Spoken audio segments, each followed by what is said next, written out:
Here we go, Redington tilt. This is a great product. There has been a hole in the market for this.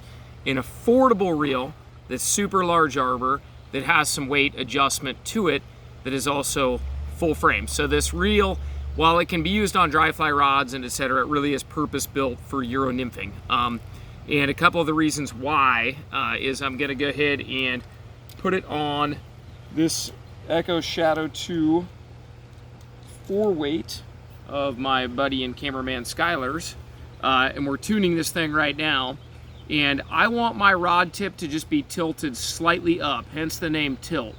And so that balance right now that's in that reel has my rod tip slightly up. Now the magic behind this is every rod's gonna be a little bit different, right? So let me show you a couple of features of the reel. So these are 1 ounce weights that are in here. They're cylindrical, and I'm gonna show you or give you a real quick breakdown on how to remove those and how to achieve that balance. So first off, this is a full frame design. So some Euro anglers will have issues with this skinny little Euro nymphing line, like this Rio Phipps line right there, slipping between the reel and the spool on a traditional style frame. This is a full size frame that encaptures that line so that line can't get jammed, and it's really handy for folks that are fishing smaller nymphs and want to have hypersensitivity in the rod where they're going to run a thin piece of mono all the way out. This captures it, so it's the preferred frame style for Czech or Euro or direct line or contact nymphing. So these are the weights, and I have 2 of the 1 ounce weights positioned in the back there. The reel comes with 3 weights in a Ziploc bag, and I'm going to give you a couple of tips on changing these weights right here, okay? So go ahead and zoom in. I'm just going to give you a real basic rundown. The reel comes with an Allen key, and you just take and undo them right from the back like that. But I recommend doing it, don't do it over a riverbed. There's a little tiny washer. It's not entirely essential, but there's a little washer under that Allen screw, and the weights screw in and out. And it's not something I'm going to do while standing in the river trying to tune my rod. Do it at home before you go. Keep the extra weight so that you can, I like 2 in this particular rod right here. I don't really see 3 being essential on most rods unless it's out there over 11 feet, but you can store those right in here. I'll put the Allen key back in that when I'm all done. So I like the full frame design. The reel itself is super large arbor, so I get a quick retrieve rate, and then my drag will unspool very evenly because it's a very big reel. Littler reels or littler arbors spin faster when fish run.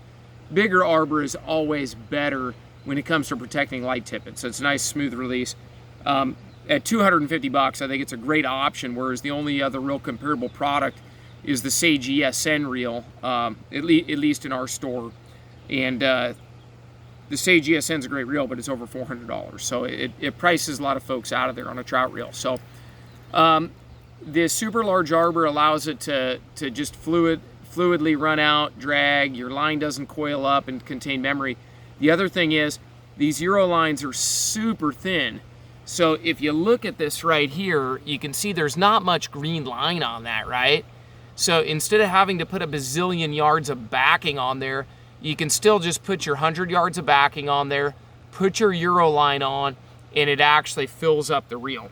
The problem with a lot of other reels is they're really built for high capacity, so you end up having to put 300 or 400 yards of backing on there to actually fill it up and get the proper gear ratio out of it. So that's the Redington tilt. A cool idea here is you can buy spare spools for these. So what we're seeing anglers do is they're putting a Euro line on one spool and then a traditional wakeboard floating line on another spool, so you can do what I do frequently, and that is I'm hiking upstream and I'm nymphing. Hatch comes off, you see an opportunity to go dry fly fishing.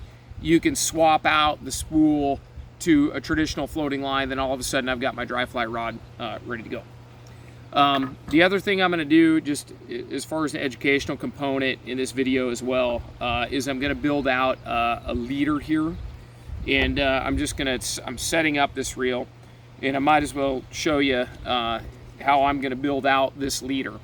So the more clinics I've done with kind of beginner to novice or intermediate Euro nymph anglers, the shorter my leaders are actually getting. I started out trying to do the 20-foot leader thing, and the shorter I get these things down to 10 feet even, the better control, the better castability people are having. They're actually being a lot more successful, and I'm finding myself fishing a little bit shorter leaders.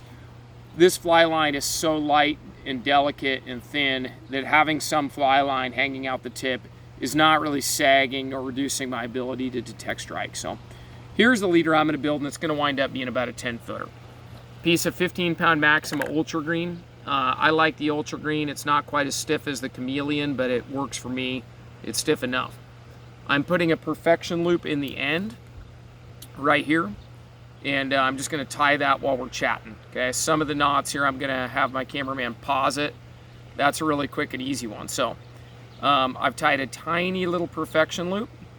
Loop to loop is okay. A little tiny Albright knot might be better, but I think there's some value to just having rigs that are quick to change, and that loop to loop connection is nice. And that is one thing customers love about that Rio Phipps line. So perfection loop here. Now what I'm going to do is I would often run 15-pound all the way down, or 10-pound all the way down, but a transition and a slight taper is nice. I'm just going to take about 2 more feet. Okay, even 18 inches is okay, and I'm going to go ahead and take this, and I'm going to tie a double uni knot right here and make this connection from the 15-pound max to the 10-pound max. Okay, so I've got about a total of 3 feet or so, and I went from 15-pound max to 10-pound max. And the next junction I'm going to do, and I'm going to keep this super simple. I'm going to run about 18 to 24 inches of cider material here, and this is the leader I really like for throwing anything with a stonefly nymph on it. And I'm going to splice in this 1X cider material because it's easy to see, and it will ensure that any break-offs I have hopefully happen down in my tippet and not up in my cider. So I'm going to go ahead and splice this together again with a double uni knot. And can you see? Nope. All right, so I've tied a double uni knot there. You could certainly use a blood knot. A triple surgeons is not recommended for leaders of significantly different diameter or texture. So triple surgeons would be okay for, say, tying 3X to 3X, 5X to 5X, or 4 to 3. Double uni or a blood knot's better. So what I'm going to do here is, to help make this easier to see and stand out, I'm just going to take the tag end of that double uni, and I should have left it a little bit longer, bear with me here. And I'm just going to do an overhand knot, okay? Just a half hitch, not a full overhand knot, and that's going to make that stick out. That just makes it a little easier to see, and I can kind of see which way my tension's leaning. Now, what I can do here is, you can go right to a tippet ring and leave a tag long, and it leaves a little whisker there. Sometimes I will dip my cider into the water. I typically like to keep my cider out of the water when I'm fishing. It just drifts better. The cider's thick and doesn't cut through the current very well. But what I'm going to do is, I'm going to take and intentionally break this into a junction. And I'll just do a triple surgeons. You could even do a quadruple surgeons. This cider material does not knot all that well. It's easy to tie the knot, but it's real soft. So I'll do a quadruple. It cinches up nice and clean on that. And what I'll do is, I'll do the top tag happens to be pink. And that'll give me 1 pink tag and 1 green tag, which can often help make it easier to see if I've got one of each. So same thing. Overhand knot there. Let me cut that tag off. Now I've got 1 tracker or 1 tracer right there. Last step before the tippet is, I'm going to take my tippet ring right here. And a tippet ring is really nice to have. And I'm going to go ahead and just tie it on.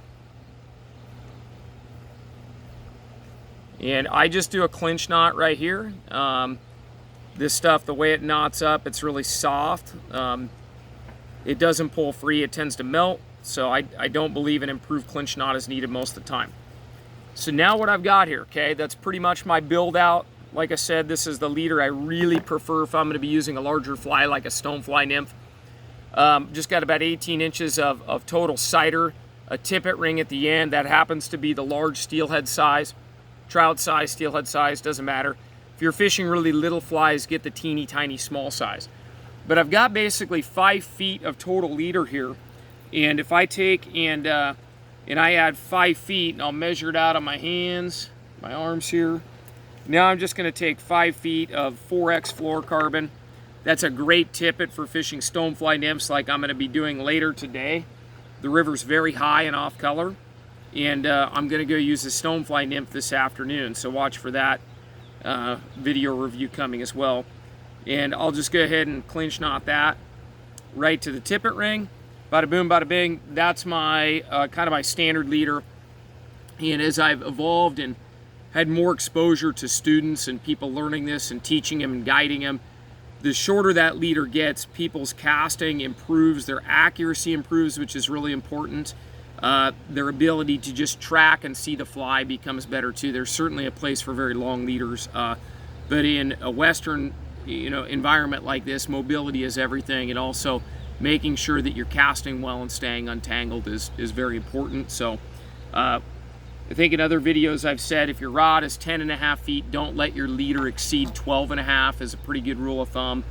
Right now I'm trying to keep my leader length real similar to my rod length if I'm throwing a larger fly, and I'm seeing a lot of success with my guests and students. So hopefully that helps.